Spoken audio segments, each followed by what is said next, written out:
She's wasting her potential. That's what they used to say about Selena Rowe back in Mobile, Alabama. She wasn't flashy. She wasn't loud. She didn't dress to draw attention. But when she walked into a room, her calm presence made people shift in their seats. There was a fire behind her eyes, quiet, focused, patient. At 17, Selena scrubbed floors in the mornings and studied accounting at night. Her mother cleaned houses 6 days a week and prayed on the 7th. Her father left before her 10th birthday and never called once. That's all she knew about men. They made promises when they were hungry and vanished once they were full. But Selena? She stayed. She stayed up at night finishing scholarship applications. She stayed after class helping other girls who were falling behind. She stayed focused even when the lights in their one-bedroom apartment flickered because the bill was 3 weeks late. At 20, she graduated from Alabama State. No parties, no announcement. Just a quiet walk across the stage, her mother crying in a second-hand dress, mouthing, "You did it, baby." By 25, Selena had saved just enough to take the biggest risk of her life. She left for Houston. 2 suitcases, 1 old laptop, and a vision. She didn't know a soul in Texas. She shared a room in a women's hostel, worked part-time as a night clerk, and skipped meals just to make rent. She once went 3 days eating only dry cereal because her pride wouldn't let her call home. But her spirit never broke.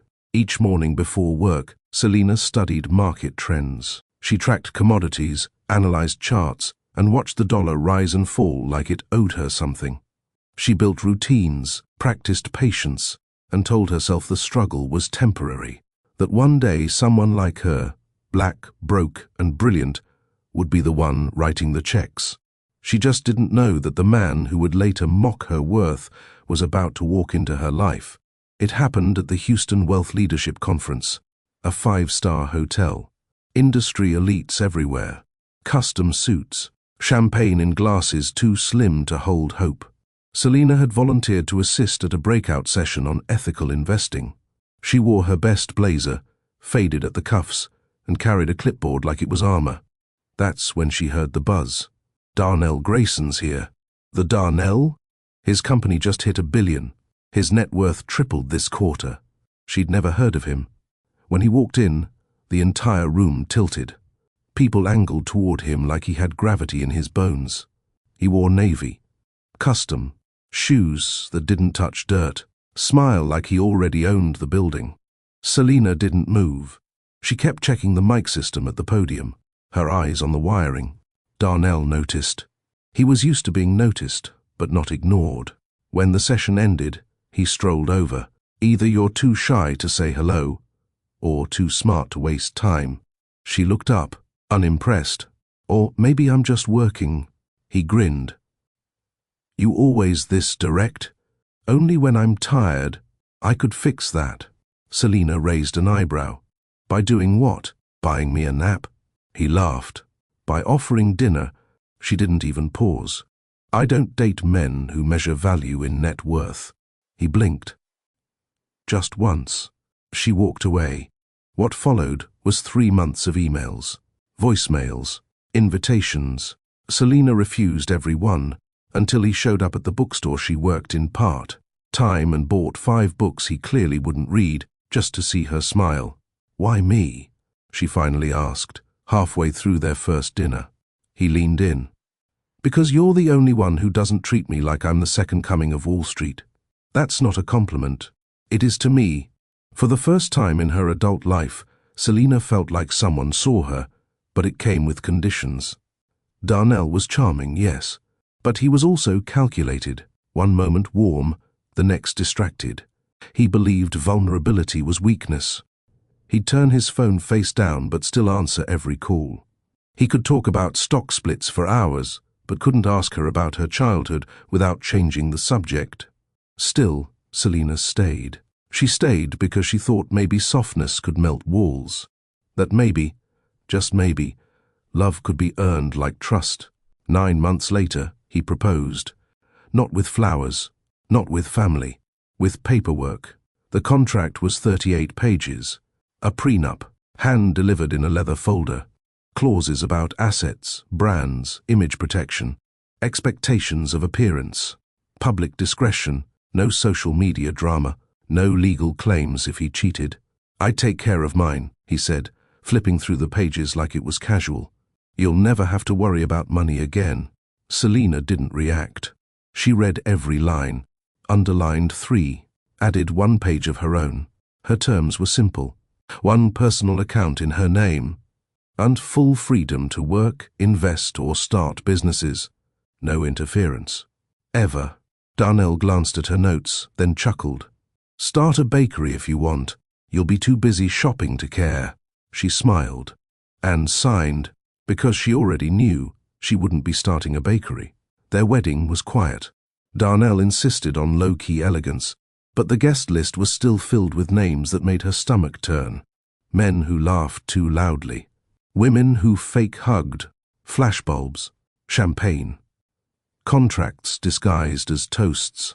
That night, he didn't kiss her long. He didn't ask how she was feeling. He just closed the bedroom door, loosened his tie, and said, "Welcome to forever." Selina lay awake long after he slept. Not sad, not shaken, focused. Because the moment she signed that prenup, she made a vow to herself she'd never let his name define her worth.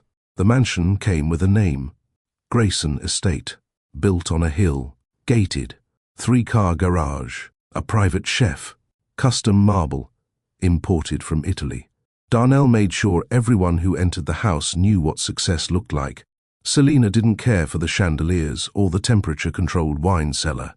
What mattered to her was the small room on the 2nd floor, far from the master bedroom, tucked behind the hallway lined with art she never picked. It had plain white walls, a simple desk, and a window that caught the morning sun. That became her sanctuary. While Darnell did press tours and posed with athletes, Selina sat in that room and quietly studied. She woke up at 5 a.m. every day. No alarms, no noise. Just black coffee, silence, and her laptop. She followed futures markets, read investor memos, watched the dollar breathe. She studied how rich men stayed rich: real estate, ownership, control. She didn't want fame. She wanted options. By the end of their first year of marriage, she'd invested in 2 rundown properties in the 3rd Ward. Most people overlooked them. Not Selina. She saw opportunity in broken bricks. She hired contractors, paid in cash, flipped the first building in 6 months, rented out the second, all under a shell company name. Not a single dollar touched her joint account. Darnell never noticed. "You're always tired," he once said, watching her yawn before a gala. "Being rich shouldn't be exhausting." She smiled politely. "I guess I'm not doing it right." "You're not doing anything," he muttered. That night, she danced in heels that hurt her feet, smiled for photographers she didn't respect, and stood next to a man who kept introducing her as the best decision I ever made. On paper. She came home, locked herself in the spare room, and bought her 3rd building. By year 2, Selina owned 4 LLCs, each controlling its own stream of income. She kept everything quiet. No bragging, no oversharing. She attended business panels under an alias, S. Rowe. She launched a free digital course on financial literacy. She began mentoring 3 women privately, single moms trying to break out of debt. While Darnell bought expensive watches and told her to relax and enjoy the life he gave her, Selina doubled her investments. While he laughed on yachts, she met with tenants. While he posed with models, she met with bankers. Her life was built in shadows, but her bank account glowed. The only clue Darnell ever had? One Sunday morning, he stumbled into her office while looking for a spare charger. He glanced at the spreadsheets on her screen. "What's all this?" he asked. Selina didn't flinch. "Just tracking household budgets," he snorted. "Well, if you're saving coupons, we've failed." He laughed at his own joke and left. She stared at the door long after it closed. Darnell never laid a hand on her. He never screamed. He never cursed. But his indifference hit harder than any insult. He dismissed her dreams like they were hobbies, celebrated her silence like it was obedience. Selina learned to play the role: trophy wife, gracious host, +1 at banquets she didn't care for. But every smile masked a new business filing. Every quiet nod covered a closed deal. She built everything alone. No mentors, no shortcuts, no handouts, and she kept every receipt. By year 3, Selina made her first million. By year 4, she crossed 15 million in diversified holdings, stocks, real estate, digital currencies, and startup shares. By year 5, she was richer than Darnell, not by a little, by over $100 million, but she told no one, not her mother, not her accountant, not her assistant. She sat at dinner tables where men discussed numbers like she wasn't even there, while her net worth grew with every breath. Darnell continued to mock her. "You still doing that little investing thing?" he asked once while scrolling his phone. She nodded. "Still doing it."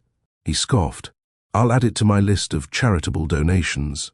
That night, she closed a deal on her 6th apartment complex. Selina had always known power wasn't about who was loudest in the room. It was about who had the paperwork, the bank trails, the ownership deeds. And she had all of it. She didn't hide her success out of fear. She hid it because she knew Darnell would try to own it, to twist it, to rebrand it as his influence. He had the world fooled. Media outlets called him self-made, brilliant, visionary. They didn't know he couldn't even name the last book he read. Selina stayed quiet, not because she was weak, but because she was building something louder than noise: legacy. That night, she stood in front of the mirror. No makeup, hair in a bun, slippers on her feet. She studied herself. "Don't wait for permission," she whispered. And in that moment, she wasn't Darnell's wife. She was a woman the world hadn't seen yet, but soon would. 3 years into the marriage, Darnell started calling her the quiet one. At dinners, events, charity balls, he'd wrap an arm around her waist and tell guests, "She's beautiful, isn't she? And so quiet. Keeps me grounded." What they didn't know was that Selina's silence had weight. It wasn't shyness. It was choice. While Darnell turned every interaction into a performance, Selina observed. She remembered faces. She noted connections. She watched which real estate developers were being investigated for fraud, which CEOs were quietly pulling out of certain stocks. She said little, but she saw everything. Behind closed doors she had meetings, not with stylists or socialites, but with lawyers, tax advisors, and strategists. Each business Selina owned was structured to stand alone. If one ever got traced, the others would stay untouched. She paid for top legal counsel under NDA.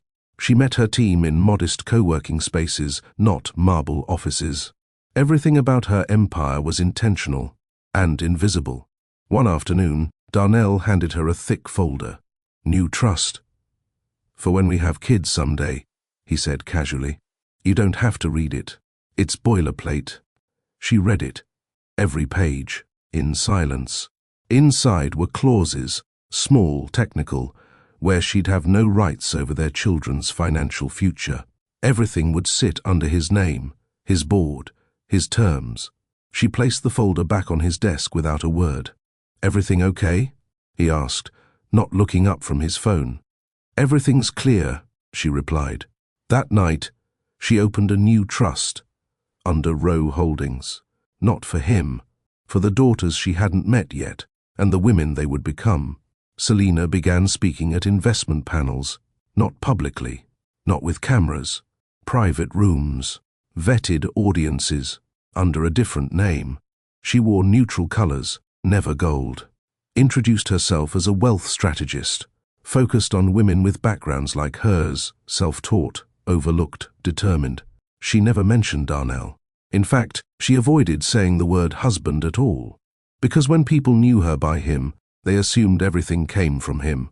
They softened their tone, or worse, dismissed her ideas like they were borrowed. But when she walked in alone, with a tight pitch deck and strong numbers, they listened. She didn't need to beg for credibility. She came with it. Meanwhile, Darnell's image was growing. Magazine covers, panel appearances. He was invited to tech summits in Paris, retreats in Aspen. He took phone calls during dinners, answered texts during movies, and cut her off mid-sentence if a notification buzzed. He didn't notice when she stopped speaking at all. Once, during a boardroom gala, he gave a speech about picking the right woman. He raised his glass, turned to her, and said, "She supported me before the first million." That's loyalty. Everyone clapped. Selina stared at the back of his head and thought, "You have no idea who I am." Her wealth had grown exponentially. She now had equity in 3 health startups, rental properties in 2 states, and silent partnerships in 2 fast-growing logistics firms. She diversified in industries he never touched because she never wanted overlap. Selina wasn't trying to compete. She was building a safety net, a world where she'd never depend on anyone again. By their 4th anniversary, Darnell gave her a Cartier bracelet and a dry thanks for being patient. Selina gave him a handwritten note. It read, "You once said you take care of yours. I do too." He laughed, kissed her forehead, and said, "Still mysterious, huh?" She said nothing. That same night, she signed the paperwork on a 12-unit apartment building. Under a woman-led housing cooperative she founded 6 months earlier. She wasn't just growing wealth. She was spreading it. Selina's network began expanding. Women who used initials instead of first names in business, women who built without applause, women who had learned how to be quiet in rooms where loud men ran out of breath. They met monthly. No cameras, no men, no pity, just strategy. And every time someone asked, "Does your husband support this?" Selina would simply say, "My work isn't for support, it's for results." And results were showing. Darnell started noticing small things. His assistant once mentioned that Selina's name had popped up on an investment report. "Must be a coincidence," he said, brushing it off. It wasn't. He was too arrogant to consider the possibility that while he'd been showing off, Selina had been building quietly beneath his nose. Selina knew one day things would shift. One careless insult, one joke too far. One moment where she'd remember who she was before the mansions and the contracts, and when it came, she would not raise her voice. She would not cry. She'd simply walk away, with everything she earned, and nothing he gave. Selina never wanted a big birthday party. She preferred quiet dinners, maybe a book, maybe a night walk under street lamps that didn't try to blind her. But Darnell insisted. 30 is a milestone, he said, scrolling through his phone while sipping green juice. "I've already booked a rooftop. Media will be there. You should wear that gold dress I bought." She had never worn the gold dress. Not because it wasn't beautiful, but because it wasn't her. It hugged in places she didn't want to flaunt. It screamed for attention she didn't need. But she smiled and nodded. Darnell loved attention. And tonight wasn't about her. It was about how he celebrated her.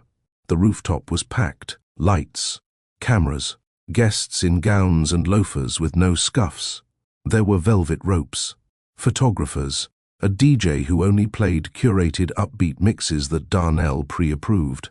Selina stood near the edge, her back to the skyline, watching the city she used to walk through with sore feet and vending machine crackers in her bag. A tray passed. She took water. "Still on that health kick?" someone asked. She turned. It was one of Darnell's investor friends, a man who never once looked her in the eye during conversations. "I prefer clarity," she said. He laughed like it was a punchline. Darnell arrived 40 minutes late. He always made an entrance. He wore all white, jacket pressed, shoes shining. He walked through the crowd like he owned every breath. He kissed her cheek and whispered, "You're glowing." She smiled. Barely. Later, someone raised a glass. A toast to Selina. Cheers erupted. Darnell stepped forward, confident as ever. "She's the best decision I ever made," he said, chuckling. "And also the quietest woman in Houston. Sometimes I forget she's in the house." Light laughter. "She doesn't talk stocks or crypto, but she makes a mean pot roast." More laughter. Selina felt her spine straighten. "And hey," he added, eyes twinkling. Marrying beneath me was the best thing I've ever done. Keeps me humble. Silence. Then forced, awkward laughter from the guests. Someone muttered, "He's just playing, right?" Selina didn't blink. She didn't reach for her glass. She didn't smile politely. She stared at him. And in that moment, the room shifted. Darnell raised his glass toward her, oblivious. "Happy birthday, babe." She didn't move. He sipped.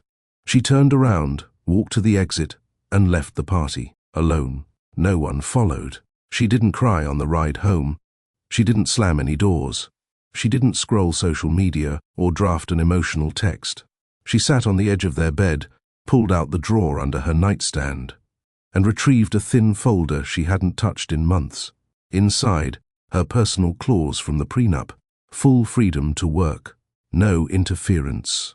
Independent accounts. He had signed without thinking twice. She picked up her phone and called her lawyer. "Are you sure?" he asked. "Draft the papers," she replied. 2 weeks passed in silence. Darnell barely noticed. He'd been busy preparing for a tech conference in LA, polishing a keynote about visionary leadership. Selina made breakfast, handed him coffee, and nodded through his morning routine. He kissed her cheek the morning of his flight. "Try not to miss me too much." She smiled. "Try not to talk too much," she said softly. He laughed, pulling his luggage behind him. The next day, Darnell's attorney received a thick envelope, filed for divorce, signed, dated, all according to the contract he created. Darnell called her the moment he landed. "What is this?" He barked. "You're filing for divorce?" "I am." "You're serious?" "I'm silent, not stupid. You think you'll get anything from me?" He snapped. "You're a nobody without my name." Her voice didn't change. "You gave me a name.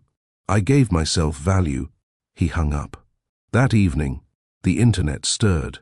A leak. Court records. A high-profile divorce filing. Tech billionaire's wife files quiet divorce. Is there trouble in the Grayson mansion? Selina Grayson breaks silence, but only with a signature calls poured in. Darnell's PR team scrambled. He crafted a statement. Mutual decision. Remains amicable. Selina said nothing. She packed her clothes. Simple things. Left the designer bags in the closet. Took her laptop, her documents, her name. She moved into a rental downtown. 1 bedroom. Brick walls. No staff.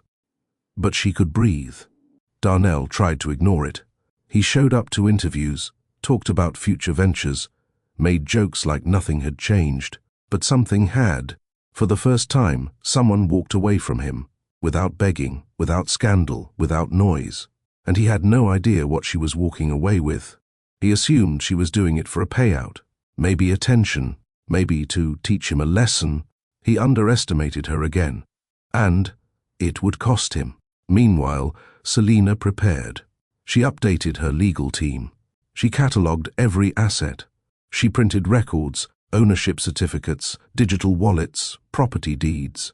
Nothing tied to Darnell. Everything built from the ground up. She didn't need what he owned. She had her own. The divorce date was set. The courtroom assigned. The judge appointed. Darnell arrived early. Sharp navy suit, gold watch. He walked past reporters with his usual smirk. "Here to finalize things," he told the cameras. No drama. Selina arrived without makeup. Simple cream dress. Flat shoes.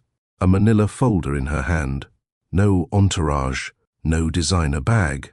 No PR rep.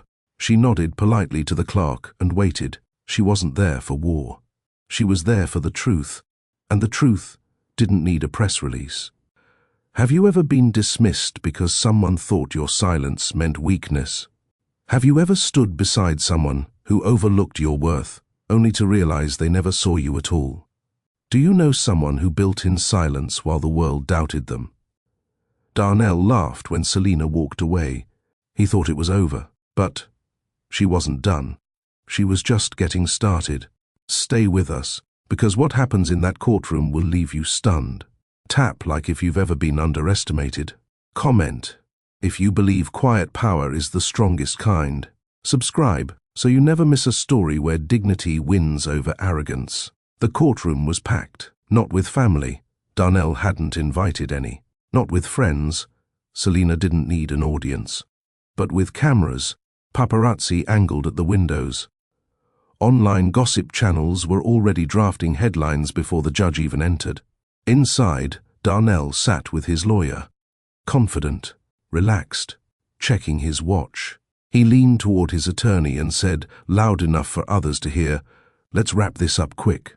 I've got a flight to New York tonight." The lawyer nodded. "She didn't bring anyone?" "Doesn't need to," Darnell said. "She's just here for the check." Selina sat across the aisle, alone, calm. Her hands rested on a single folder. Nothing flashy, no dramatic hair or new makeover, but her presence shifted the air. Still, focused, clean. The judge entered. All rise. Everyone stood.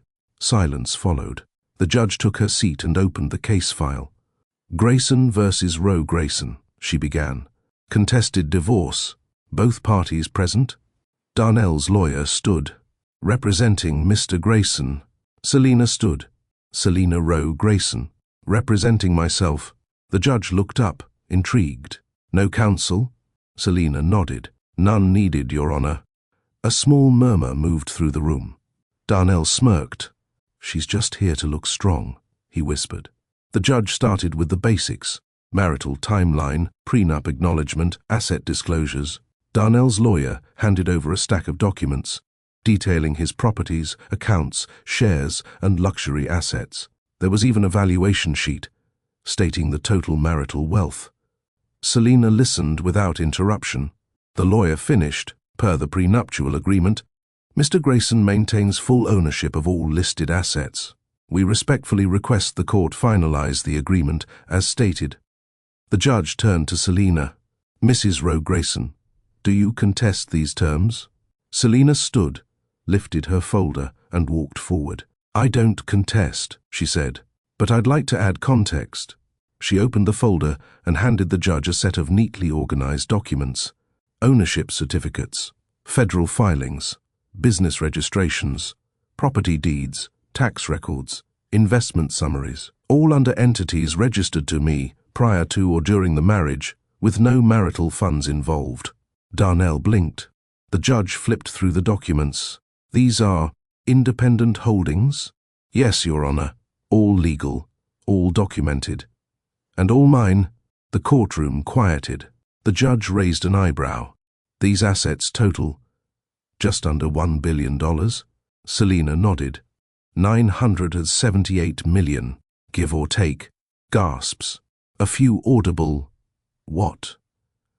But someone's pen dropped. Darnell leaned forward. "Wait, what?" Selina didn't turn to him. The judge spoke again. "Mr. Grayson, did you disclose your spouse's holdings?" His lawyer stammered. "We weren't aware of them, Your Honor." Selina remained still. "Because I built them outside of your reach." Selina looked at him. "This is a reality you never imagined because you never thought I was capable. You hid this." "No," she said. "I just didn't parade it." The judge leaned back. "This isn't a divorce. This is a merger gone wrong." The room chuckled nervously. Selina stayed composed. "I'm not requesting anything from Mr. Grayson," she said. "No alimony, no division. I want nothing he owns." "You're walking away from everything?" the judge asked. "I'm walking toward everything I built." Darnell stared at her. His voice dropped. "You had all this, and you still cooked for me." "I wasn't cooking for you," she said. "I was preserving myself." For the first time in a long time, Darnell was speechless. His mouth opened, closed. He leaned back in the chair, numb. He hadn't lost a battle. He'd never even been in the game. Selina had been playing chess while he posed for cameras, and now the whole world was watching. By the time court adjourned, reporters had already gotten word. Flashes exploded outside the courthouse. Selina didn't speak to anyone. She slipped into a black car, left the chaos behind, and didn't look back. The next morning, Selina's face was everywhere. News outlets led with it. Wife outsmarts billionaire husband in divorce twists quiet partner, turns out to be billion-dollar powerhouse. He thought she had nothing. She walked away with everything. Bloggers dissected every frame of the courtroom footage. Style pages praised her calm look. Commentators, mostly women, called her a symbol of strategy and grace. They called her the billionaire in cream. Selena turned off her phone by noon. She didn't want the noise. She didn't want the praise. What she wanted, what she always wanted, was peace. Darnell, meanwhile, couldn't escape it. The story trended for 3 days. Every interview request he accepted came with a smirk from the host, a loaded question. So, any idea she was building her own empire while under your roof? He tried to downplay it. She had some businesses, sure. Or, I always supported her passion projects.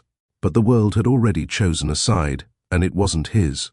Every clip of Selena speaking in court went viral. The way she stood, poised, untouched by emotion. The way she turned down everything he owned like it was worthless. That's what hit the hardest. Not her wealth, her freedom. He sent a message. Can we talk? No reply. He sent flowers. Peonies, her favorite. They were returned. Then a car. Returned. Then a handwritten letter. I didn't know. I didn't see it. I didn't see you. I'd like to try again.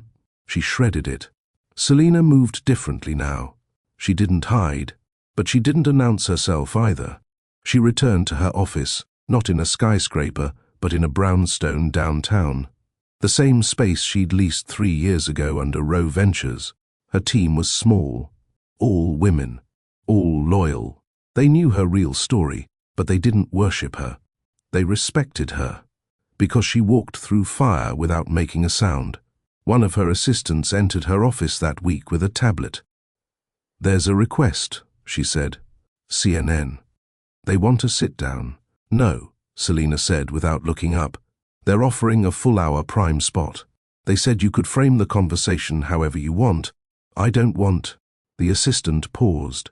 You're trending as a symbol. People want to know what you're doing next. Selena looked up, her voice steady. They should watch what I do, not what I say. The assistant smiled and left. She spent the rest of the day reviewing property grant applications. One came in from a single mother in Austin. The woman had 2 kids, worked 2 jobs, and was trying to build a daycare center for other moms like her. Selena approved it immediately. No press, no post, just action. That weekend, she went to the farmer's market, alone, in jeans and a hat pulled low. Someone recognized her. Are you the Grayson woman? She turned, met the woman's eyes. No, then smiled. I'm Selena Rowe. Darnell wasn't doing well. His board questioned his focus. Stock value dipped. Sponsors pulled back. Not because Selena hurt him, but because he'd spent years selling an image that relied on a lie. That he was the only genius in the house. Now the world knew better. And he had no one to blame but himself. The final blow came when Forbes released their annual Most Powerful Women in Business list. Selena was number 6. Darnell didn't make any list that year. He shut down his next press tour and cancelled his LA keynote. He wasn't being talked about anymore. She was, and she didn't say a word. Selena went home that night and made tea. Alone. Peaceful. She walked through her apartment. Bare walls, hardwood floors, a tiny balcony that overlooked nothing special. But it felt right. She didn't need applause. She didn't need revenge. She had her name back. And she had never lost her soul. Darnell's world didn't crash overnight. It eroded slowly. At first, he thought the noise would fade, that the attention around Selena's win was temporary, that the public would forget, like they always did. But weeks turned to months, and her name refused to vanish. Quietly, subtly, she became something larger than him. Investors pulled back from his latest pitch. You should bring your wife in on this, one said, not realizing they were divorced. Another tried to compliment him. You clearly pick smart women. That must have been your best investment. It stung. Worse, it followed him everywhere. At a networking brunch, a younger executive asked, So how'd you miss $1 billion under your own roof? Darnell laughed it off, but his jaw tightened when the man turned away. He began rewriting the story in small ways. She was always good with numbers. I helped her get started, or I gave her the stability to grow. Sometimes even, I was the one who taught her the basics. I'm proud of her. But the more he tried to reshape the past, the more the media dug deeper. And the truth was clear. Darnell hadn't built Selena. He hadn't even seen her. He'd underestimated her from day one, and now the world knew it. Meanwhile, Selena continued forward. No interviews, no press tours, just work. She quietly expanded her mentorship programs, partnered with a non-profit in Baltimore, began funding a tech bootcamp for formerly incarcerated women in Atlanta. Every move she made was strategic, intentional, and rooted in one purpose: access.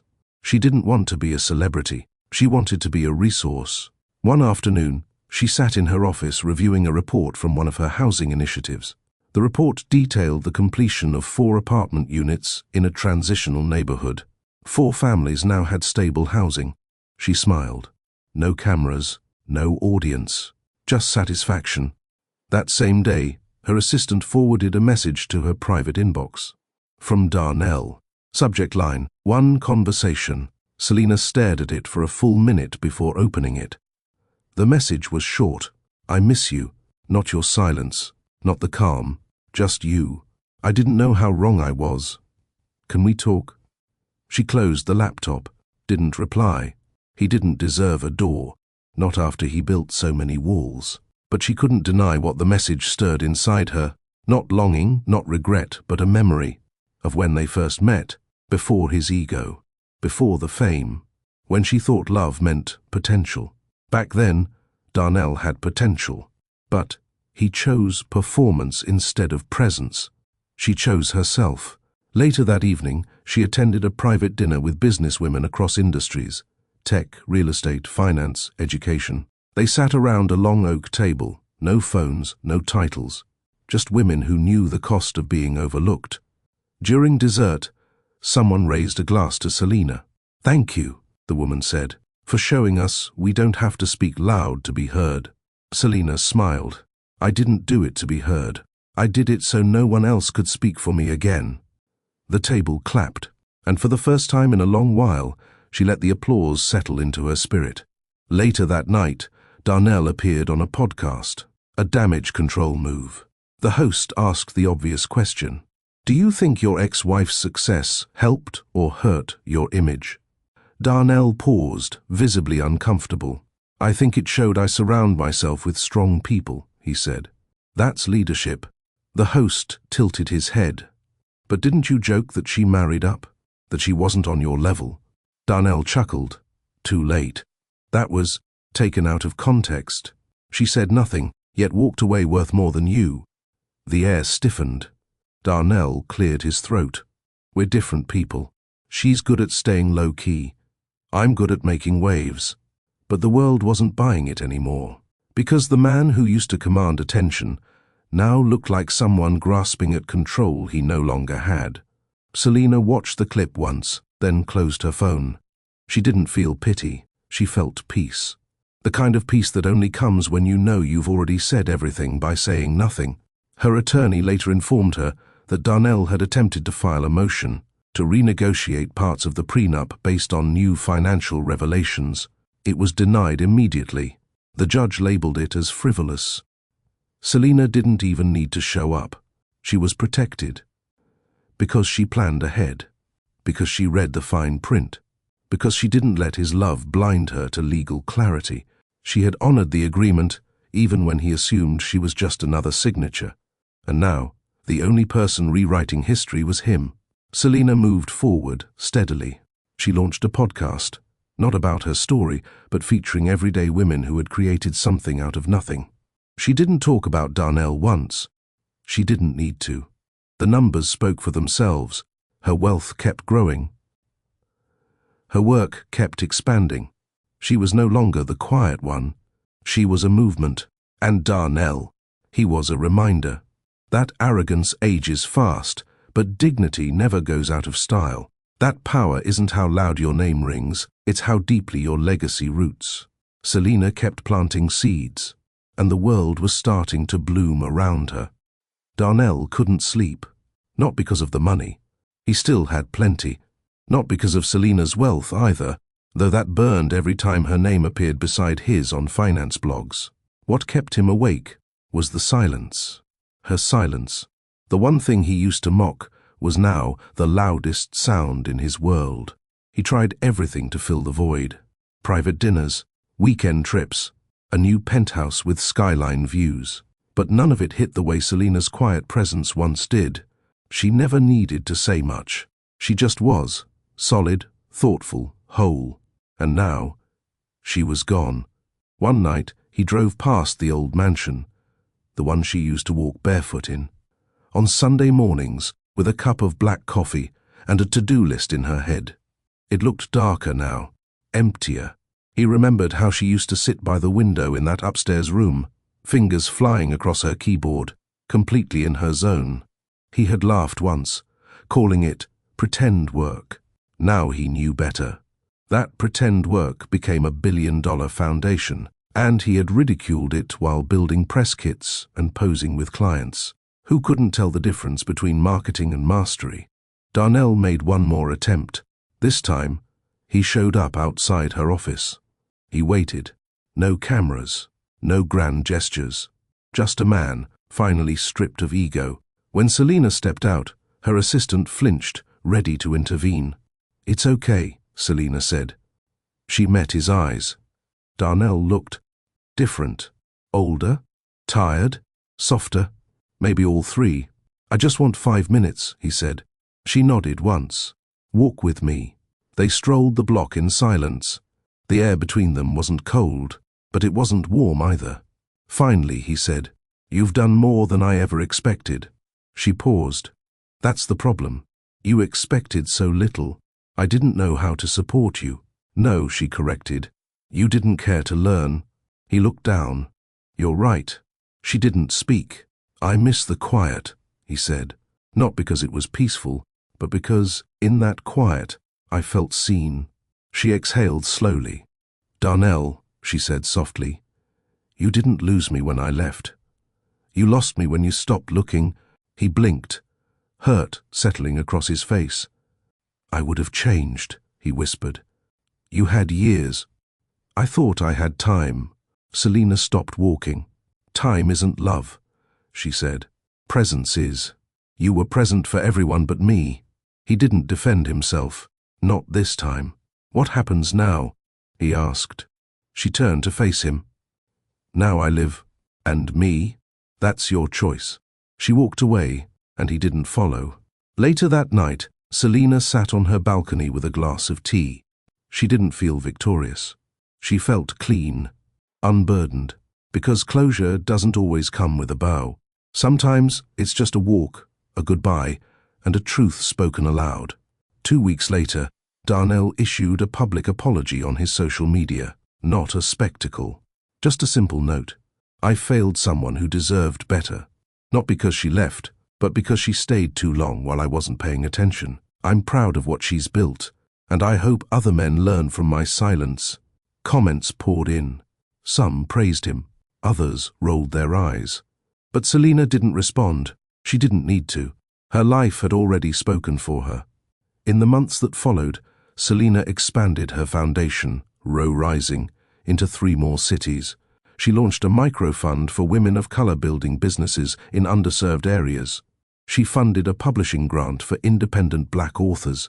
And when asked to speak at a major women's summit in Chicago, she finally said yes, not for fame, but for the girls like her, who once lived on vending machine crackers and quiet dignity. On stage, she spoke clearly, slowly. "I wasn't waiting for someone to choose me," she said. "I was choosing myself, every morning, every meeting, every deal. Even when no one saw it." The crowd rose in applause. But Selina didn't smile for them.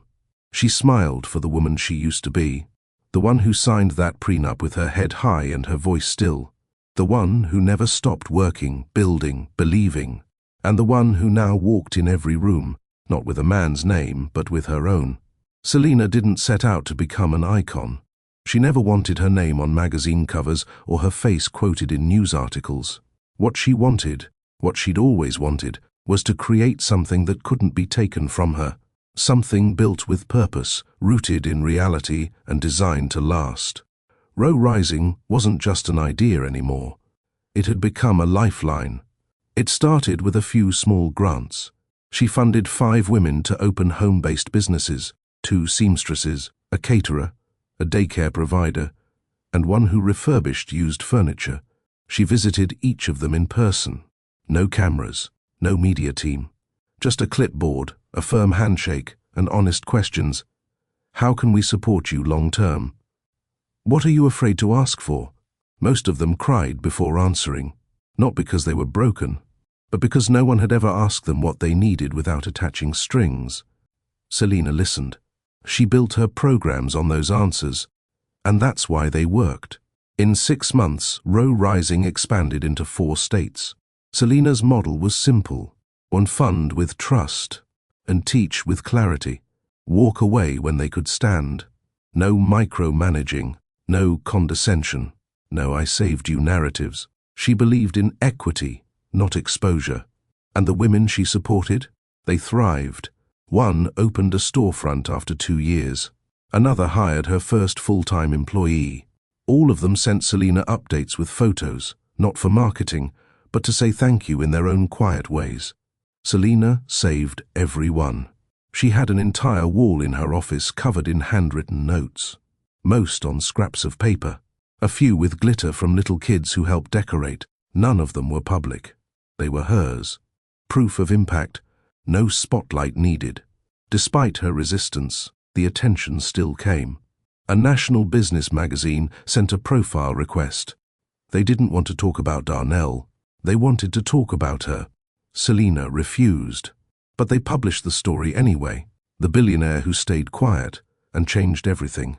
They detailed her asset trail, her investment strategy, her philanthropic footprint, her silence. People couldn't get enough, not because she was flashy, but because in a world addicted to noise, Selina was proof that calm could still lead. At a business forum in Miami, she gave a closed-door keynote. She stood in a room of 400 women, executives, founders, fund managers. No slides, no flashy statistics, just a simple statement to begin. You don't need permission to build. The room fell still.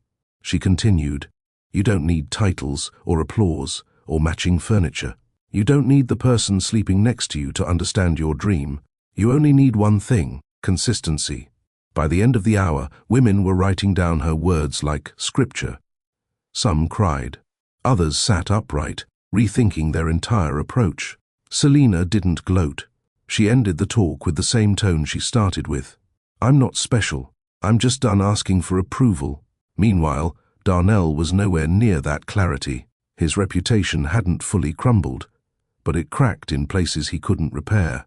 His brand lost deals, not because of scandal, but because he was old news.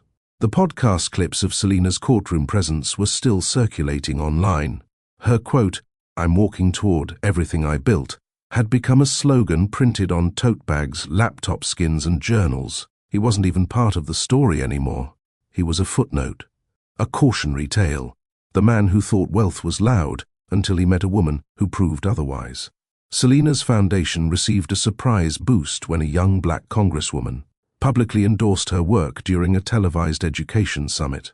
I look up to women like Selina Rowe, she said. She didn't demand power. She built it, then handed it to others. Overnight, donations poured in. But Selina didn't change the mission. She increased staffing to reach more women. She hired regional mentors, quiet experts who understood both grit and grace. She kept the machine lean, focused, and real. Because the goal was never domination. The goal was freedom. Back at her Houston office, Selina reviewed expansion plans when her assistant entered with a surprised look. There's someone downstairs. Says he doesn't have an appointment. Selina didn't look up. A name? The assistant hesitated. Not Darnell. Someone else. Selina stood. Show me. She walked down the stairs and paused when she saw the man waiting quietly in the lobby. He stood up slowly, nervous but calm. "Hi," he said. "I'm Kalen." From the Seattle summit. Selina narrowed her eyes. She remembered him. The investor with the soft voice. The one who asked a real question during Q&A. The one who didn't name-drop or boast. He listened.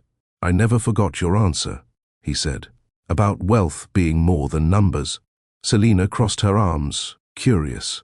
"I'm here to ask if you'd ever consider—" He paused, correcting himself. "If we could partner, quietly. No press. I think our firms align." She didn't speak right away. Instead, she gestured to a small meeting room down the hall. "Let's talk." And as they walked together, for the first time in a long while, Selina felt a door open, not because she needed to walk through it, but because she chose to. Selina didn't entertain meetings often, not without vetting, scheduling, and a reason that couldn't be Googled. But something about Kalen felt different. He wasn't trying to be impressive. He was intentional. They sat in the small meeting room, no assistants, no laptops, just water, notepads, and a quiet understanding. Kalen didn't lead with numbers. He started with questions.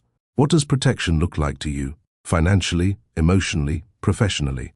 Selina leaned back, eyebrows raised slightly. No one had ever asked it that way. She took a moment before responding. "Protection is structure, knowing I can leave the table and the work continues. Not because I'm replaceable, but because I planned for peace." Kalen nodded, not interrupting. Then he said, "I want to invest in the women you support, not as charity, as confidence. You don't just fund projects, you raise ecosystems." Selina blinked. That language, ecosystems, was hers, not publicly, but something she'd written in her own journal a year ago. He didn't flatter her. He'd studied her. He saw her. They spent the next 2 hours reviewing Row Rising's long-term goals, funding gaps, and areas where Kalen's infrastructure could support her mission without shifting control. He didn't pitch over her. He didn't suggest his way was better. He simply added where she allowed space. By the end of the meeting, Selina offered her hand. "One pilot partnership. We'll start small." Kalen didn't rush to seal the deal. He said, "No rush. I'm here if it's right." He left without asking for her number. Selina watched him go. There was no pressure, no heat, no charm offensive. Just a man who respected boundaries and built his confidence quietly. It was the first time since her divorce that she didn't feel like someone wanted to own her light. They simply wanted to stand near it without casting a shadow. A few weeks passed. Selina and Kalen began co-structuring a fund for women-owned logistics startups, an overlooked niche with high potential. They shared late-night emails, exchanged reading lists, and occasionally hopped on evening calls that started with business and ended with book talk. Kalen once mentioned how he took his daughters hiking every other weekend. "They think mud is a personality trait." He laughed. Selina laughed too, the kind that warmed her chest. It had been a while. One Friday, Kalen visited her Houston office for a follow-up. After the meeting, he lingered at the door. "Do you ever take breaks?" he asked, smiling. Selina tilted her head. "Why?" "I'm headed to Austin for a quiet weekend with the girls. There's space, a lake, no signal. Thought I'd ask." She hesitated, not because she was unsure of him, but because rest was something she'd forgotten how to allow. Kalen noticed. "It's not a test," he added. "It's an invitation." Selina replied with a small nod. "I'll think about it." That night, she didn't sleep immediately. She stood by her window, arms folded, eyes on the city lights blinking below. She wasn't afraid of men. She was afraid of letting someone walk beside her without needing them to.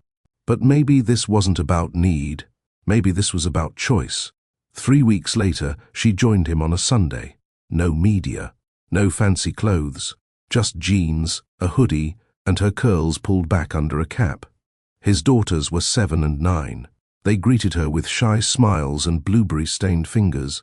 Selina helped them roast marshmallows, told them bedtime stories, and laughed when one asked if she was famous. "No," Selina replied. "I'm just someone who helps people start things." That night, after the girls were asleep, she and Kaylin sat by the lake. Moonlight on water. No speeches, no expectations. He looked over gently. "You're not the same woman from the summit," he said. She glanced at him. "No, I'm stronger now." He nodded. "I noticed." Then he paused. "You don't need me, but I'd be honored if you chose me." Selina said nothing at first, but she reached for his hand, not for reassurance, but for recognition. She was choosing, not because she was broken, but because she was whole.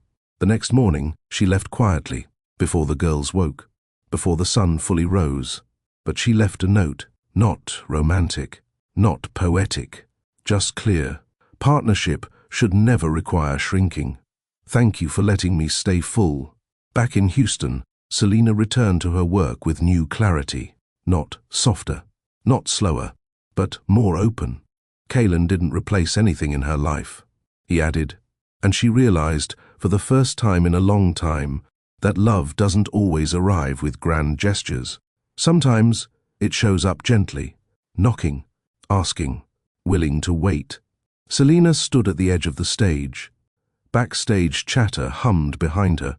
Event staff shuffled lighting cues. A producer whispered something into her headset. The audience on the other side of the curtain was already seated, hundreds of them, maybe 1,000, waiting for her. She took a quiet breath, shoulders back, spine steady. She never wanted the spotlight, not like this. But after months of saying no, she had finally agreed to speak, once, for one room.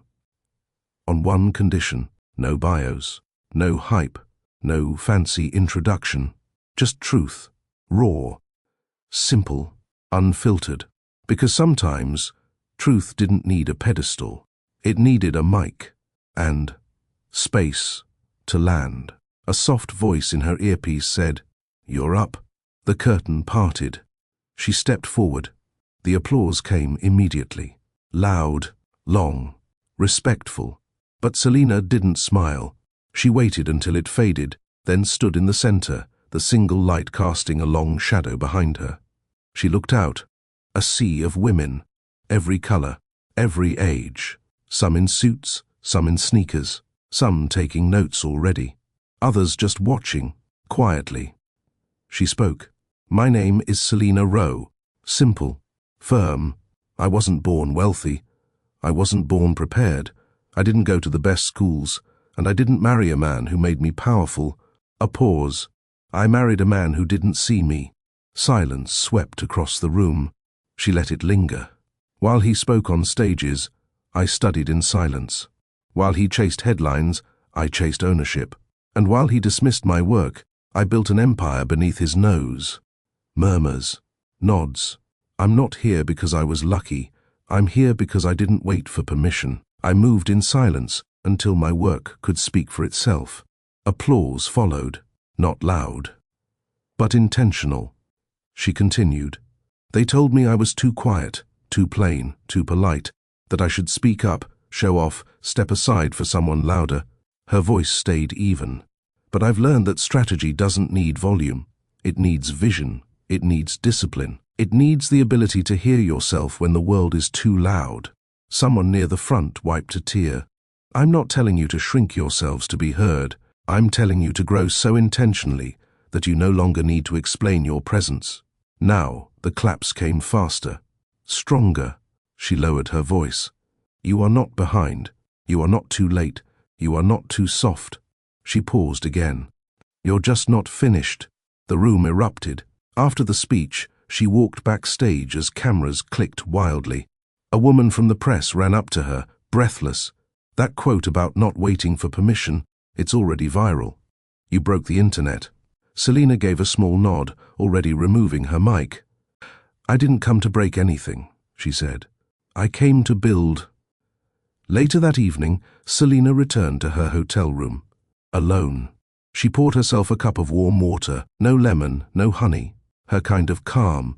On the table sat a folder labeled Legacy Plan. Phase 3. She opened it. Inside were proposals to expand Rowe Rising into rural areas, places often ignored by major investors. Her goal was to launch 20 community hubs in 2 years, financial literacy centers, co-ops, business accelerators for women over 40. She believed wisdom didn't expire. It matured. Her phone buzzed. A message from Kaylin. Watch the replay. I stood up in my living room. So did my girls. She smiled, typed back. Tell them the woman in cream is still learning too. He replied with a heart and a note. They already think you're taller than Beyoncé. She laughed aloud for the first time in days, not because of the compliment, but because it came without agenda. Selena opened her journal before bed. She wrote a single line. Today, I used my voice. And it echoed back with grace. Then she turned out the light. No dreams, no anxiety, just sleep. Because when you've finally spoken your truth, silence no longer feels like absence. It feels like home. It started with a phone call from a name she hadn't seen in months. Darnell. She didn't answer. He left a message. Selena, I know I'm the last person you want to hear from, but I need 10 minutes, not for me, for closure. She played it twice, then deleted it. But something in his voice stayed with her. Not desperation, not arrogance, something hollow. 3 days later, she received an invitation. A simple, embossed card slipped under her office door. Private dinner. 1 table. 1 guest. No press. Your name is still yours. I just want to listen this time. D. Selena set it aside, unmoved. But that night, while brushing her teeth, she caught herself staring into the mirror, thinking, not about him but about that phrase, I just want to listen. He never said that before. Not once. The dinner was held at a quiet rooftop restaurant. No velvet ropes, no photographers, no gold-dipped cutlery. Just soft lighting, 2 chairs, and a private chef. Selena arrived in a grey pantsuit. No makeup, no jewelry. He stood as she approached, wearing the same navy suit he wore the day she filed. Fitting. Thank you, he said. She sat, folding her hands in her lap. 10 minutes, she reminded him. Darnell nodded, settling into his chair. He didn't start with flattery. He didn't try to disarm her. He simply spoke. I've lost a lot. Not money, not status, but clarity. Selena said nothing. I've been walking around replaying moments that didn't matter to me at the time, when you sat by the window, for hours, when you worked through storms, when you stayed quiet even when I dismissed your efforts. She raised an eyebrow. And now they matter. He nodded. Because I finally understand that your silence wasn't compliance. It was capacity. You were carrying more than I ever saw. The waiter brought drinks. Sparkling water for her. Nothing for him. I'm not asking for forgiveness, Darnell continued. I'm not trying to look good. I just wanted to say it out loud, that I failed you. Not once. Constantly. Selena stirred her glass slowly. And what do you expect in return? Nothing, he said. That's the part I've had to learn, that not every story gets rewritten. Some just end. She looked up at him fully for the first time. You were never the villain in my story, Darnell, just the lesson. His jaw tightened, but he nodded. I deserve that. There was a long pause. The city moved quietly below them. Finally, Selena stood. Thank you for the dinner. As she turned to leave, he said, You always had the power. She didn't turn around. She only replied, I never lost it. The elevator ride down was silent. When the doors opened, Kaylin stood in the lobby. Selena's surprise softened when he offered a small nod. No pressure.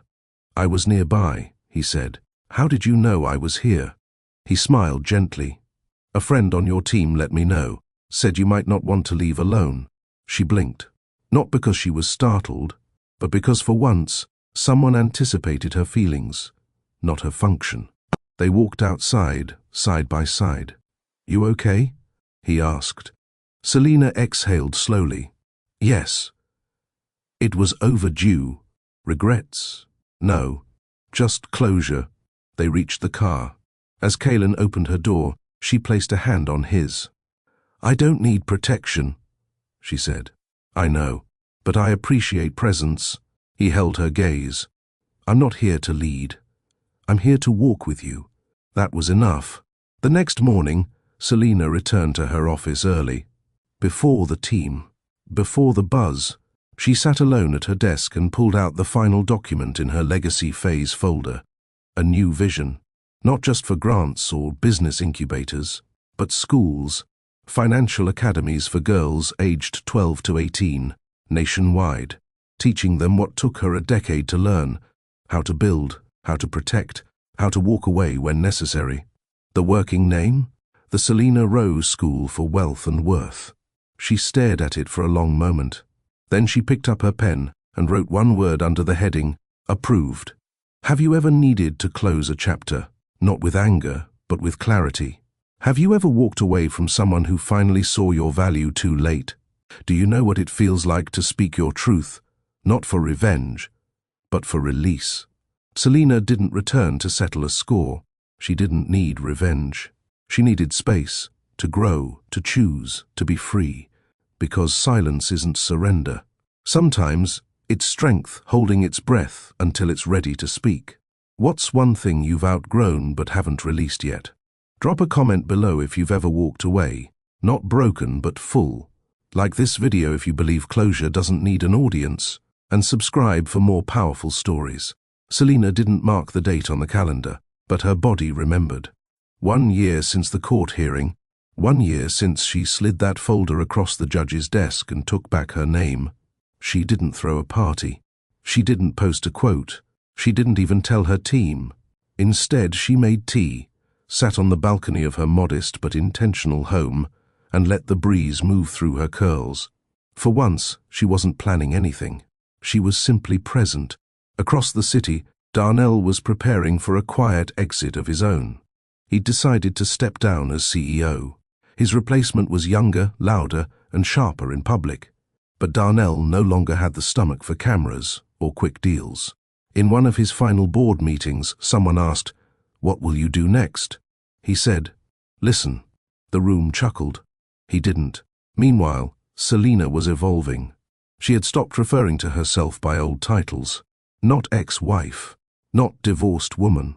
She wasn't interested in labels that attached her to the past. She wasn't trying to be the opposite of what she left behind. She was something else entirely now. Unattached, unshaken, unapologetic. Her foundation had expanded to 8 cities. Her latest grant funded mobile financial clinics for underserved neighborhoods. Each van carried books, laptops, counselors, and most importantly, privacy. No one needed to beg for knowledge anymore.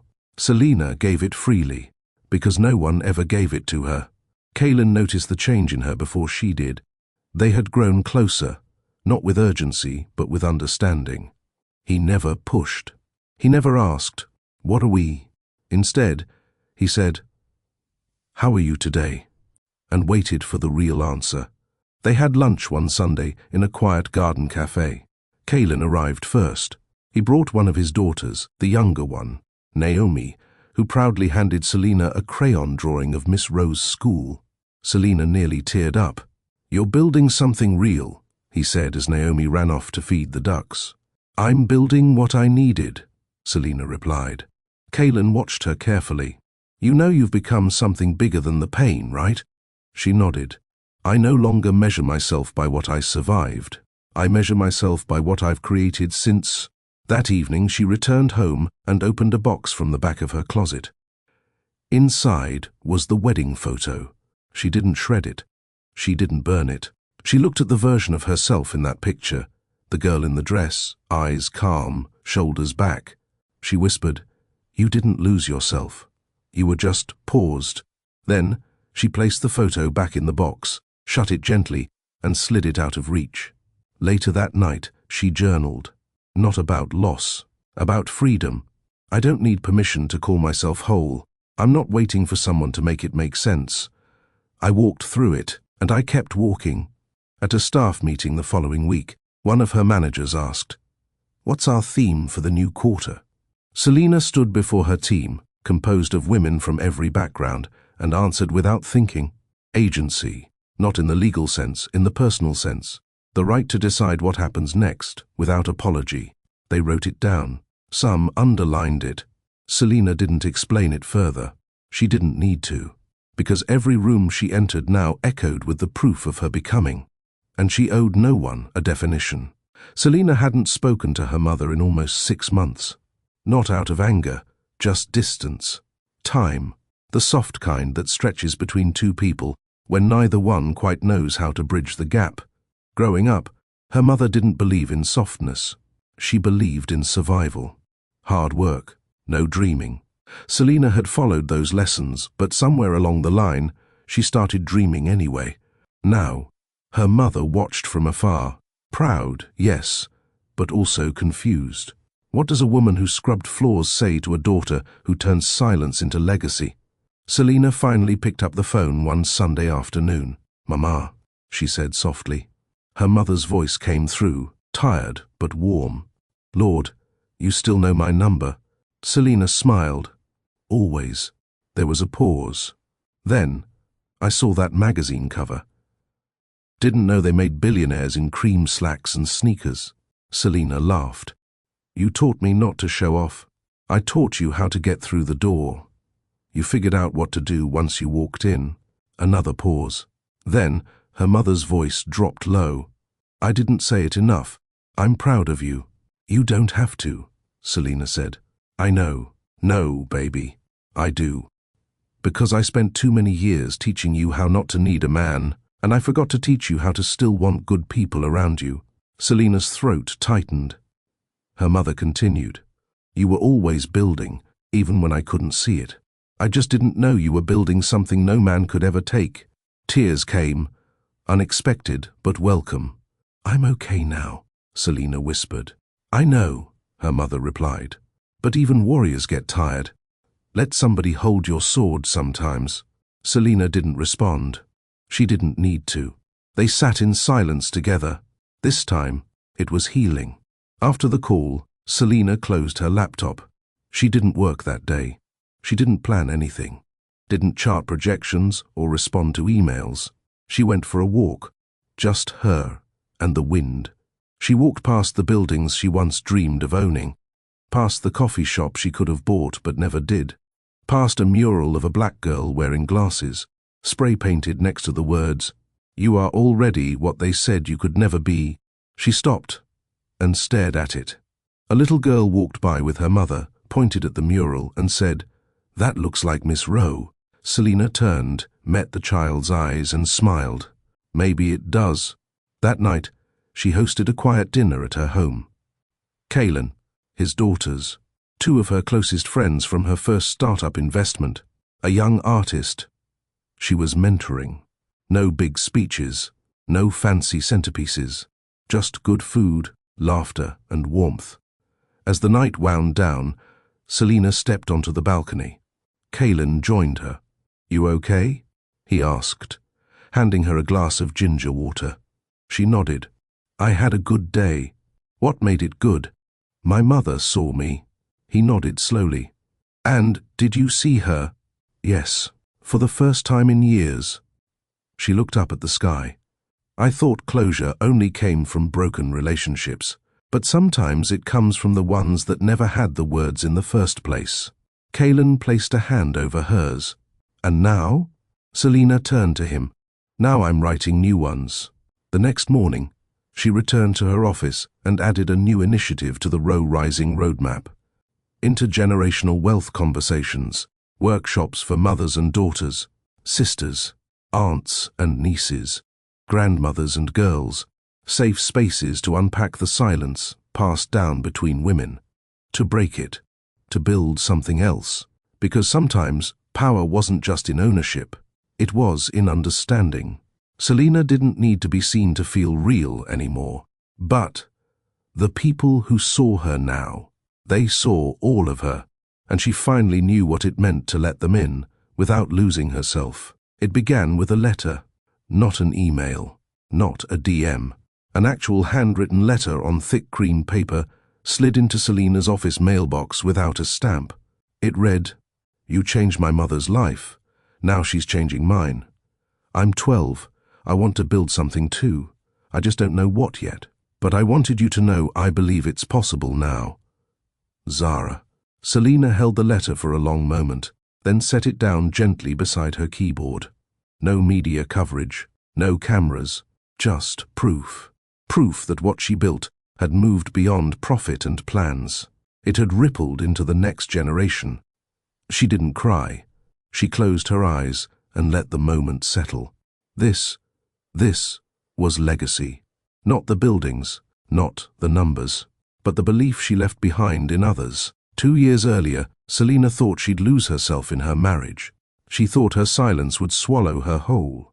But now, her silence was her signature, and the echo of it reached farther than applause ever could. She stood in front of a new site that morning, a small plot of land in Baton Rouge where her mother was born. Soon, it would be the location of the first Row Rising Academy, not a school in the traditional sense, but a space for young girls like Zara, girls who hadn't yet been told who they were supposed to be, girls with questions and instincts and grit. It wouldn't just teach them how to manage money. It would teach them how to own it, how to keep their names on the deeds, their voices in the room, their boundaries firm when the world told them to bend. She walked the dirt, heels off, bare feet pressing into the ground. A photographer offered to take a few shots for the foundation's report. Selina declined. "This is personal." She took one photo herself, of the dirt, the empty lot, and the corner stake with her initials painted on it. She saved it to her phone with one word in the caption, proof. Later that afternoon, Selina spoke at a round table with other women leaders. The moderator asked, "When did you know you were successful?" Some said their first million. Others mentioned IPOs, awards, Forbes lists. Selina waited. Then she said, "When a girl I've never met believed she could build something, because her mother finally did." The room went still. She didn't need to say more. At home that evening, Selina found Kalen in the kitchen cooking pasta with his girls. Naomi was humming. Ari was dancing in socks. Selina leaned against the doorframe, arms folded, watching the piece unfold. She didn't imagine this kind of life when she left the mansion. She wasn't sure she believed it existed. But now, this soft, grounded, present life was hers. Kalen looked up and smiled. "You're staring." "I'm learning." He walked over, wiping his hands on a towel. "Learning what?" "That I don't have to build everything alone." He kissed her forehead. "You never did. You just needed time to believe it." Selina wasn't a wife anymore. She wasn't a divorcee. She wasn't the woman who'd been laughed at or underestimated. She was someone new now, a woman who had reclaimed every part of herself and handed pieces of that victory to the women walking behind her. She was the blueprint, and the foundation, and the ceiling breaker, and she still had more to give. That night, she emailed Zara back. Short, direct, true. "Dear Zara, you don't need to know what to build yet. You just need to trust that what's in you is real, and when you're ready, we'll be here." Row, she clicked send and closed her laptop. Not because the work was finished, but because she had finally learned when to stop for the day and rest in what was already done. The day the first Row Rising Academy opened, Selina didn't walk the red carpet. There wasn't one. No ribbon-cutting ceremony with oversized scissors. No stage. No celebrity guest. No press release. Instead, she arrived just after sunrise. Before the students. Before the volunteers. The building was small. Modest. Painted warm yellow with tall windows that welcomed sunlight into every room. Inside, chalkboards hung next to whiteboards. Shelves were lined with books by authors who looked like the girls that would soon sit there. Selina walked the halls slowly, heels echoing on polished floors. This wasn't a monument to her name. This was a mirror, reflecting the girl she used to be, hungry for something more, afraid to speak too loud, certain she didn't belong. But now, girls would walk through these doors and know they did. They would know from the moment they saw the posters, wealth is not silence. You do not need permission to rise. Your name is already enough. Outside, a line had formed. Mothers, grandmothers, daughters, some holding hands, some carrying notebooks, some just curious. Selina stood inside the glass doors and watched them enter. She greeted each girl with a smile, not as a founder, not as a billionaire, just as a woman who remembered what it felt like to not know where you fit. Inside one classroom, a little girl with 2 afro puffs raised her hand and asked a volunteer, "Is Miss Rowe going to stay all day?" The volunteer glanced toward the hallway and smiled. "She stays even when she's not here, because legacy wasn't presence, it was permission, to grow, to question, to rise." Later that afternoon, after the last parent left and the students gathered for their first orientation, Selina sat in the back of the room. No podium, no speech. She listened to laughter, to curiosity, to the sound of possibility cracking open. A volunteer handed her a folder with the day's registration report. Over 140 girls enrolled, ages 10 to 18. Selina opened the last page, handwritten in pink marker. "Dear Miss Rowe, one day I'll help girls too. But first, I want to be like you. Kennedy, age 11. Selina closed the folder gently, holding back tears. Not because she was overwhelmed, but because she was ready. That evening, she sat on her balcony with Kalen.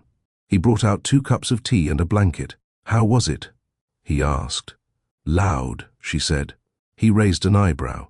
"The good kind," she added. He smiled. "You did it." "No," she said, shaking her head. "I started it. They'll do the rest." He leaned closer. "So, what happens now?" Selina looked out across the skyline. The same city that once swallowed her now glowed back like it knew her name.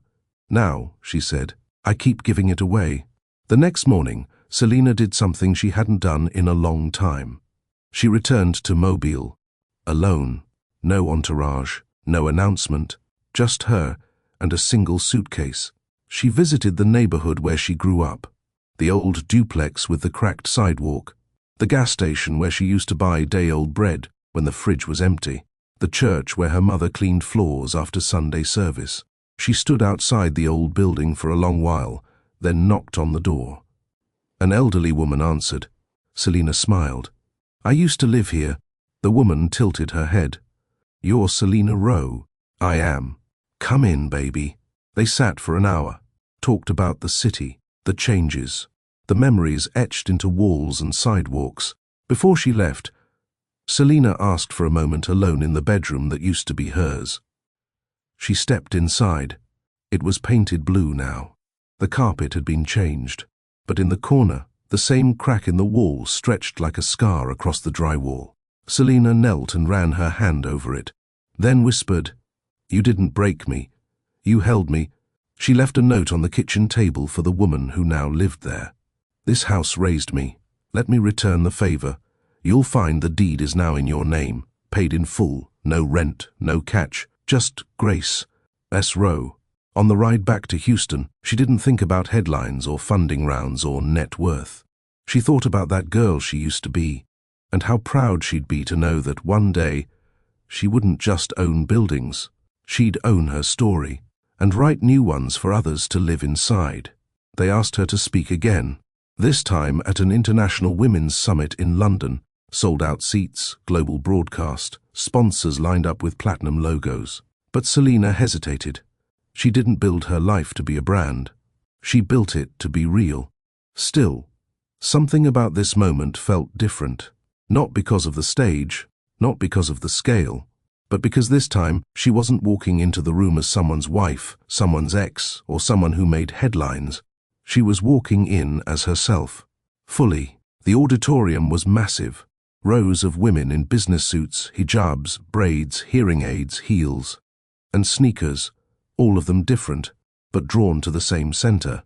Selina stood backstage, adjusting her mic. A producer whispered, "You've got 7 minutes." Then we cut to broadcast. Selina smiled. "I only need 5. When she stepped out, the applause was deafening. But she didn't rush.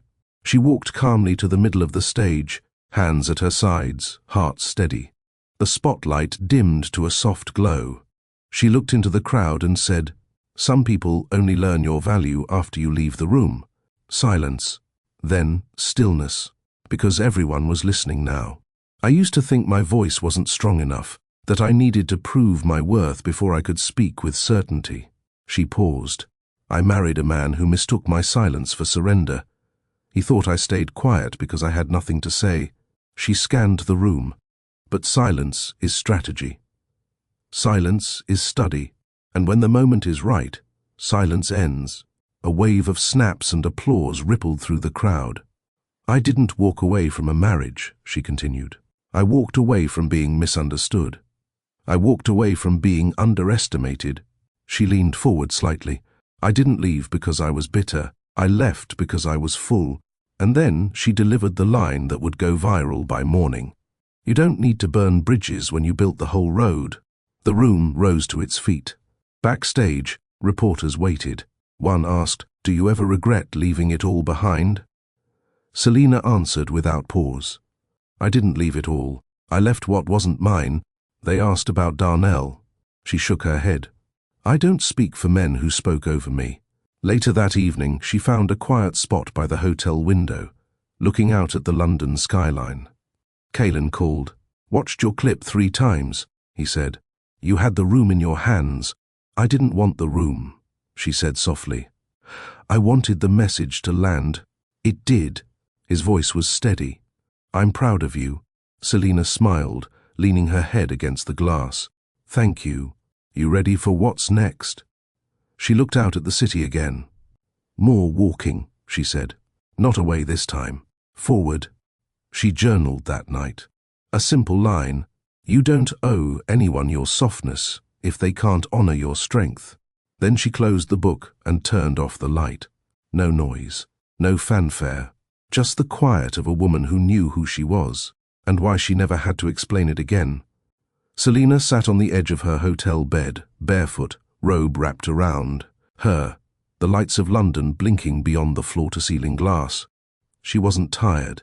She was still carrying the echo of the day, the applause, the stares, the thousands of women who clung to every word. But none of that was what stayed with her most. What stayed was the silence afterward. That moment when she walked off stage, heart calm, soul quiet. Not because she was empty, but because she had finally said everything she needed to say, on her terms. The next morning, she returned to Houston. No fanfare, no press. She slipped into the Row Rising office before sunrise, carrying a brown box, filled with handwritten thank you notes from girls in her Baton Rouge program. She laid each letter out on the conference table, one by one. Notes from 10-year-olds with shaky cursive, from 17-year-olds who were launching hair care lines from their living rooms, from a single mom in Tulsa who wrote, I've never heard my name spoken with this much respect until your grant letter came. Selina read each one slowly, out loud, to herself. Because this was what power sounded like. Not shouts, not podiums, not headlines, but names that used to be whispered, now spoken with pride. Her assistant knocked gently on the door. There's someone in the lobby, she said. Says, you probably don't remember her. Selina frowned slightly. A name? The assistant held up a note.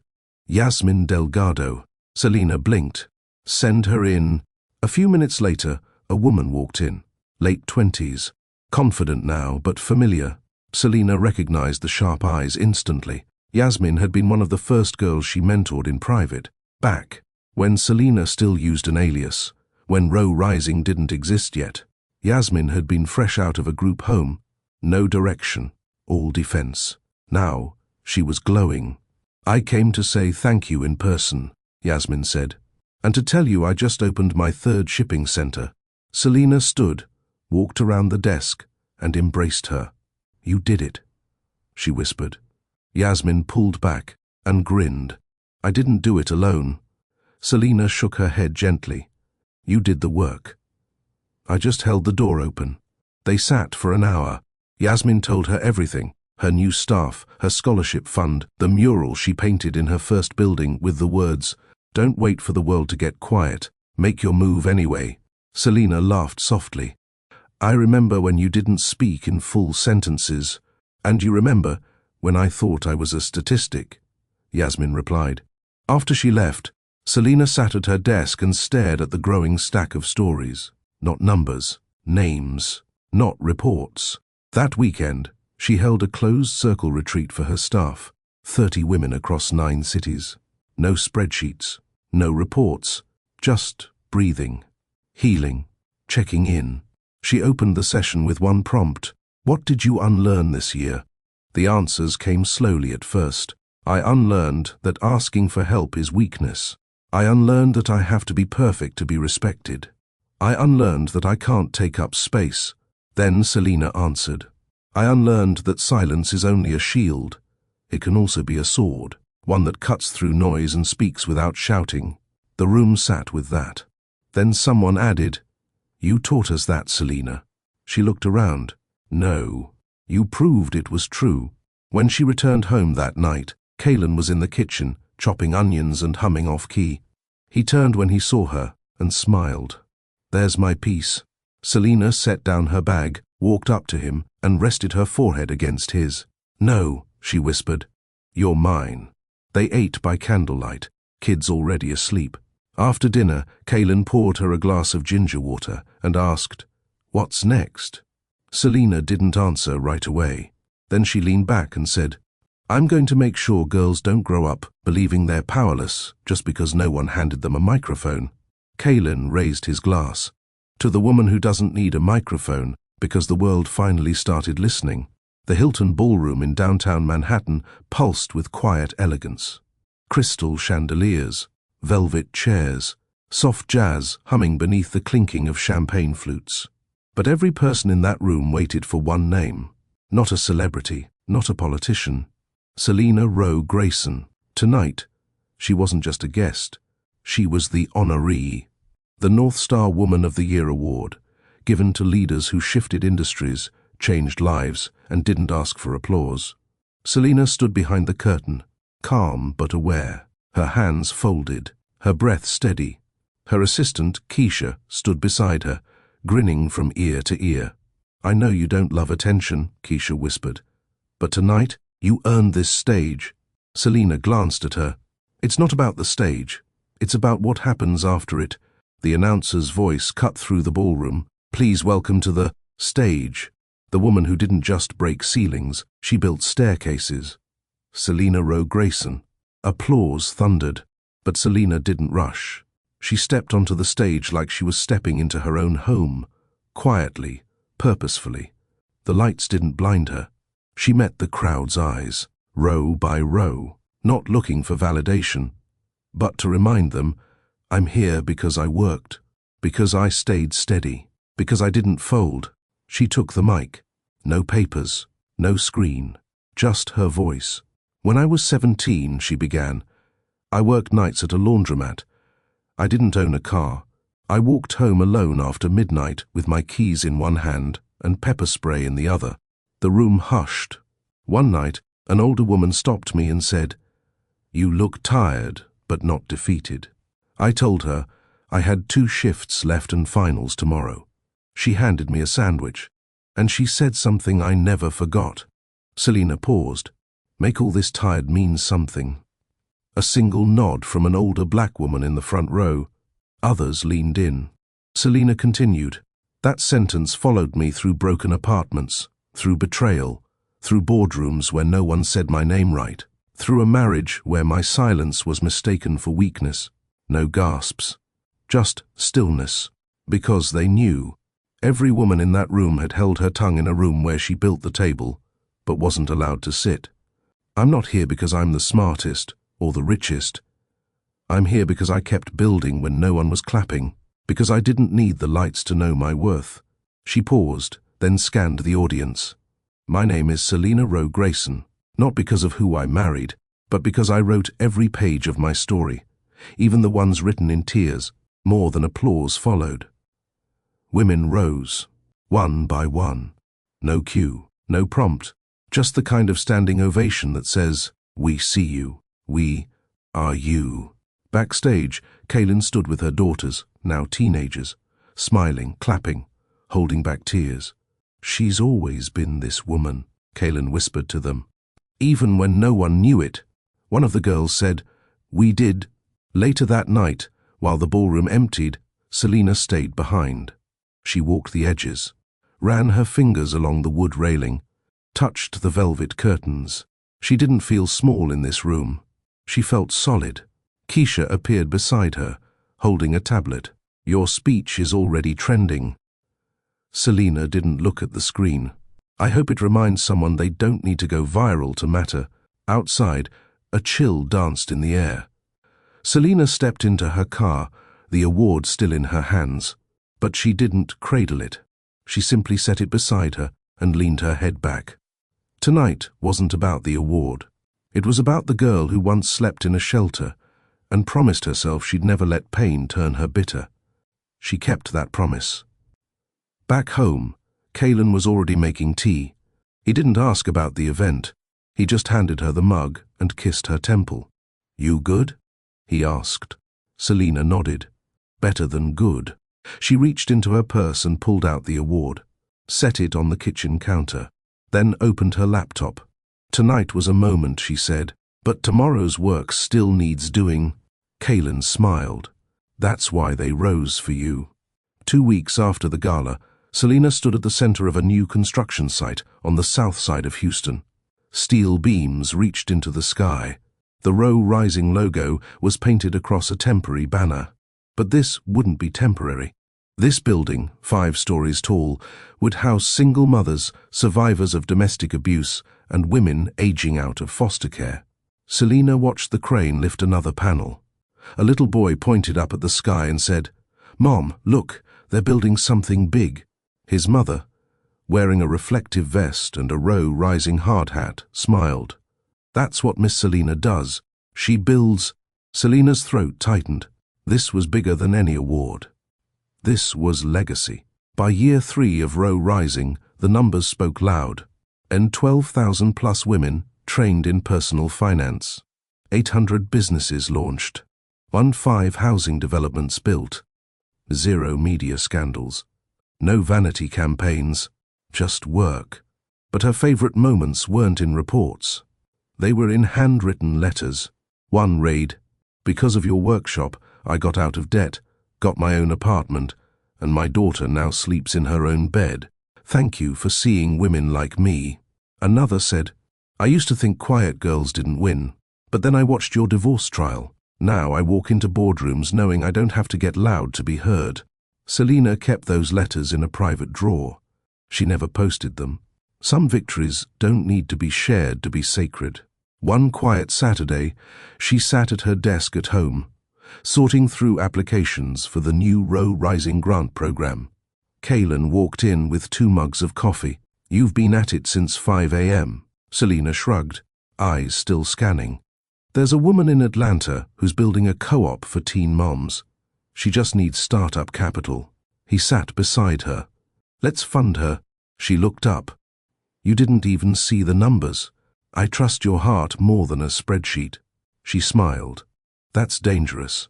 "No," he said. "That's marriage." They didn't have children together. They discussed it once. But Selina said, "My hands are full raising communities right now." Kalen kissed her fingers. "Then I'll be here, quietly building beside you." Selina wasn't flashy, but her impact was loud. She was invited to speak at Harvard. She turned it down. "Teach the girls already here," she said.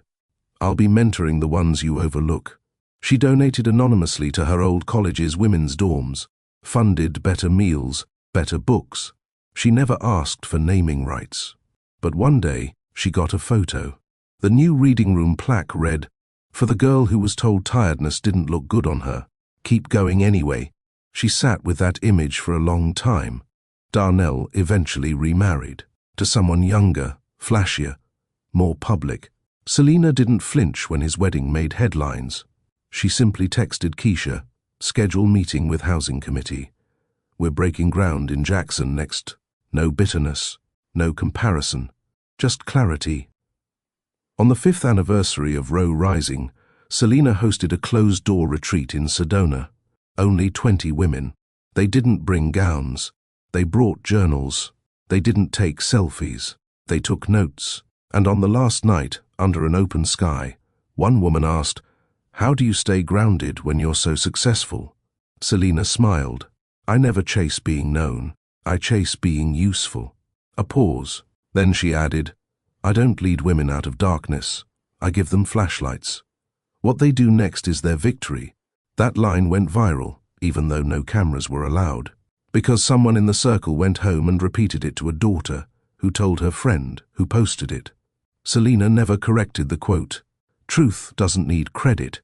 10 years after the courtroom that changed everything, Selina returned to Alabama. She visited the laundromat where she once folded towels for tips.